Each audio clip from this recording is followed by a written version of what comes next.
अस्सलाम वालेकुम, it's your doctor Awais Ahmed. आज की वीडियो उन तमाम मरीजों के लिए बहुत ज़्यादा स्पेशल और ज़रूरी है जिनको वहम, शक और वसवसे की बीमारी हो। और ये वहम, शक और वसवसे की बीमारी उनकी ख़ानदानी बीमारी हो और वो इस परेशानी में हो कि मेरी ये बीमारी मुझ में है या मेरे ख़ानदान में है, मेरे बच्चों को तो मुंतकिल नहीं होगी। वो इस परेशानी में मुब्तला है और ये भी उनका एक इंट्रोसिव थॉट बन जाता है लाइफ में। और फिर वो इस ऑब्सेशन से खुद को नहीं निकाल सकते। कई साल इस ऑब्सेशन में वो गुजारते हैं कि ये जो मुझे बीमारी है या मेरे ख़ानदान में बीमारी है, ये मेरे बच्चों को भी मुंतकिल होगी। ये वीडियो मैं इसलिए बना रहा हूँ कि एक पेशेंट था ओसीडी का। उसने मेरे साथ कांटेक्ट कर दिया कि डॉक्टर साहब, मुझ में तो ओसीडी की बीमारी है। ओसीडी की बीमारी ने मेरी पूरी ज़िंदगी तबाह कर दी, मेरी पूरी लाइफ तबाह कर दी। ओसीडी की बीमारी की वजह से मैं ज़िंदगी में एक दिन भी सही तरह से जी नहीं पाया। अब मेरे कुछ बच्चे हैं और बच्चे पैदा करने का प्लान भी मेरा है, तो मुझे डर है। जैसे ही मैंने आपकी वो जेनेटिक थ्योरी ऑफ ओसीडी वाली वीडियो देखी है, उसके बाद मुझे ये ऑब्सेशंस आते हैं, मुझे ये इंट्रोसिव थॉट्स आते हैं और मुझे ये डर है, मुझे ये खौफ है कि ये ओसीडी की बीमारी मेरे बच्चों में भी मुंतकिल होगी। और मैं नहीं चाहता कि जो तकलीफ मैंने गुजारी है, जिस तकलीफ में मैं आज मुब्तला हूँ, वो तकलीफ मेरे बच्चे भी झेलें। मैं नहीं चाहता कि ये तकलीफ मेरे बच्चों को भी हो। सो मुझे क्या करना चाहिए? मुझे अपने बच्चों को पहले से मतलब उसकी इलाज करनी चाहिए, या मुझे जो मेरा प्लान है बच्चे पैदा करने का उसको स्टॉप करना चाहिए? मतलब मुझे फैमिली प्लानिंग करना चाहिए? मुझे क्या करना चाहिए अब? क्योंकि वो कहता है कि हार्ट अटैक की बीमारी, फालिज की बीमारी, सारी बीमारियाँ ये आसान है, लेकिन ओसीडी की बीमारी ये बहुत ज़्यादा पैथेटिक कंडीशन में एक इंसान को मुब्तला करती है। सो इस सवाल को आंसर करने के लिए, इस सवाल को जवाब देने के लिए साइकोलॉजी में एक थ्योरी है जिसको कहते हैं एपिजेनेटिक थ्योरी ऑफ ओसीडी। ये एपिजेनेटिक थ्योरी ऑफ ओसीडी हमें बताती है कि एक इंसान अपने माहौल का बच्चा होता है। उसके माहौल में जो चीज़ें होती है उसका उनके ऊपर बहुत गहरा असर होता है। मतलब जैसे उनका माहौल होता है ऐसे इंसान की पूरी ज़िंदगी होती है। इसलिए तो कहते हैं कि अच्छे लोगों के साथ बैठा करो, अच्छे महफलों में बैठा करो, क्योंकि माहौल का इंसान के ऊपर बहुत गहरा असर होता है। इस एपिजेनेटिक थ्योरी को समझने के लिए मैं आप लोगों के साथ एक रिसर्च शेयर करना चाहता हूँ। एक रिसर्च हुई थी आइडेंटिकल ट्विंस पे, ऐसे जुड़वा बच्चों पे जिनकी डीएनए एक दूसरे के साथ मुकम्मल तौर पर मैच हो रही थी। आइडेंटिकल ट्विंस वो ट्विंस होते हैं जिनकी डीएनए 100% एक दूसरे के साथ मैच करती है। मतलब जो जेनेटिक सीक्वेंस, जो जीन्स एक बच्चे में होती है, एक जुड़वा बच्चे में, वही जेनेटिक सीक्वेंस, वही डीएनए उस दूसरे बच्चे में भी होती है।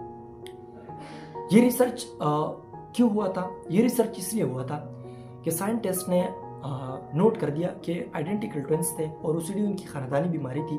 एक ट्विन में ओसीडी की बीमारी थी उनकी लाइफ में और दूसरे ट्विन मुकम्मल तौर पर ठीक था, उनको ओसीडी की बीमारी नहीं थी। अब साइंटिस्ट मजबूर हो गए रिसर्च पे कि इस दूसरे ट्विन को ओसीडी की बीमारी क्यों नहीं हुई। एक को तो चलो खानदानी बीमारी है, उसको हो गई, लेकिन इस दूसरे को ओसीडी की बीमारी क्यों नहीं हुई? यहाँ पे आता है एपिजेनेटिक्स। एपिजेनेटिक का साइंस हमें ये एक्सप्लेन करता है कि अगर ओसीडी की बीमारी ये आपकी खानदानी बीमारी है, फिर भी आप इसको कंट्रोल कर सकते हैं। यह हमें ये उम्मीद देता है, ये ओसीडी की बीमार लोगों को या जो दूसरे बीमार लोग हैं उनको ये होप देता है कि अगर एक बीमारी आप लोगों की खानदान में आ गई, फिर भी आप उसको कंट्रोल कर सकते हैं, क्योंकि एक इंसान के माहौल का इंसान के ऊपर बहुत ज़्यादा गहरा असर होता है। मिसाल से समझाना चाहता हूँ, इस हाथ को देखिए, ये आपका डीएनए है। इस डीएनए में ये 5 जीन्स है। इसमें ये वाला जो जीन्स है इसके ऊपर ओसीडी लिखी हुई है।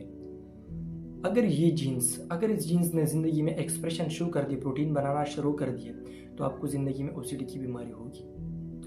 अब अगर आपको अच्छा माहौल मिल गया, आपको अच्छे टीचर्स मिल गए, आपको एक स्मूथ और ज़बरदस्त लाइफ मिल गई, आपको सपोर्टिव पेरेंट्स मिल गए, आपको अच्छी सोच वाला माहौल मिल गया, तो ये सारा अच्छा माहौल इस जीन्स को इजाज़त ही नहीं देगा कि वो एक्सप्रेस हो जाए, तो ये जीन्स एक्सप्रेस नहीं होगा। इसके ऊपर मिथाइलेशन होंगे और मिथाइलेशन की वजह से ये जीन्स साइलेंट होगा, ये एक्सप्रेस नहीं करेगा, तो आपको ओसीडी की बीमारी नहीं होगी। दूसरा मिसाल समझिए, ये आपका डीएनए है, इसके ऊपर ये जीन्स है, ये जीन्स है ओसीडी वाला जीन्स, इस पे लिखिए ओसीडी। अब अगर आपका माहौल ख़राब है, आपके टीचर्स ख़राब है, आपकी फैमिली सपोर्टिव नहीं है, ज़िंदगी में आप पे कोई गम, खफगान, ट्रामा आ गया, स्ट्रेस आ गया, डिप्रेशन में आप मुब्तला हो गए, तो ये ट्रामा, ये इन्फेक्शन, ये सारे डिप्रेशन वगैरह ये इस जीन्स को बहुत जल्दी स्विच ऑन करेगी। ये जीन्स स्विच ऑन होगा तो आपको अर्ली लाइफ में ओसीडी की बीमारी हो जाएगी। सो एपिजेनेटिक थ्योरी ऑफ ओसीडी हमें ये बताती है कि एक इंसान का माहौल उसके जीन्स तक को मुतासर करता है, एक इंसान का माहौल उसके डीएनए को मुतासर करता है। सो इस वीडियो से मेरा मकसद ये है कि आप लोगों को चाहिए कि अच्छे और सपोर्टिव माहौल को अपनाएं या अच्छे और सपोर्टिव माहौल को क्रिएट करें, क्योंकि अच्छी बातों का, अच्छे माहौल का, सपोर्टिव टीचर्स का, सपोर्टिव फैमिली का और जो सपोर्टिव एनवायरनमेंट होता है उसका एक इंसान के ऊपर इतना गहरा असर होता है कि अगर वो उसकी जीन्स में कोई बीमारी है तो वो अच्छा माहौल, अच्छे पेरेंट्स, सपोर्टिव फैमिली वो अलाउ नहीं करेंगे इस जीन्स को कि वो आपको इन बीमारियों की तरफ ले जाए। सो इस थ्योरी का जो मेन मकसद है वो ये है कि अपने सराउंडिंग को अच्छा बनाएं और लोगों को सपोर्ट करें, उनका मजाक न उड़ाएं अगर कोई किसी बीमारी में या कोई मेंटल हेल्थ इश्यूज़ में मुब्तला है। सो इस थ्योरी के बेस पे साइकोलॉजिस्ट कहते हैं कि हम ओसीडी की अगर वो उसके ख़ानदान में बीमारी हो तो फिर भी हम इसको कंट्रोल कर सकते हैं दो तरीक़ों के ज़रिए से। एक जो तरीका है वो है साइकोथेरापी, सीबीटी या और तरीके। साइकोथेरापी के ज़रिए से हम एक इंसान के दिमाग को, उसके सीएसटीसी लोब को ट्रेन करके भी ओसीडी को कंट्रोल कर सकते हैं और एक इंसान को लाइफ में कोपिंग मैकेनिज्म सिखा के भी ओसीडी को कंट्रोल कर सकते हैं। On the other hand stress prevention, psychology कहते हैं कि स्ट्रेस प्रिवेंशन ये एक ऐसा टेक्निक है जिसके ज़रिए से आप अपनी ओसीडी या और जेनेटिक डिजीज़ को कंट्रोल कर सकते हैं। स्ट्रेस प्रिवेंशन से मेरा मतलब ये है कि आप स्ट्रेस को हैंडल करना सीखें कि अगर आपकी ज़िंदगी में कोई स्ट्रेसफुल सिचुएशन आ गया उसके साथ आपने कैसा डील करना है, उसको कैसे फेस करना है। अगर आपने ये चीज़ें लाइफ में सीख ली तो अगर ये ओसीडी या एंजाइटी या जो और बीमारियां हैं, डिप्रेशन, ये अगर आपके जीन्स में भी है, आपके डीएनए में भी है, आपकी ख़ानदानी बीमारी है, फिर भी आपको कुछ नहीं कह सकती। सो आज की वीडियो बहुत ज़्यादा इंटरेस्टिंग थी उन तमाम मरीज़ों के लिए जो परेशान थे कि ओसीडी की बीमारी हमारे ख़ानदान में है और हमारे बच्चों को आएगी।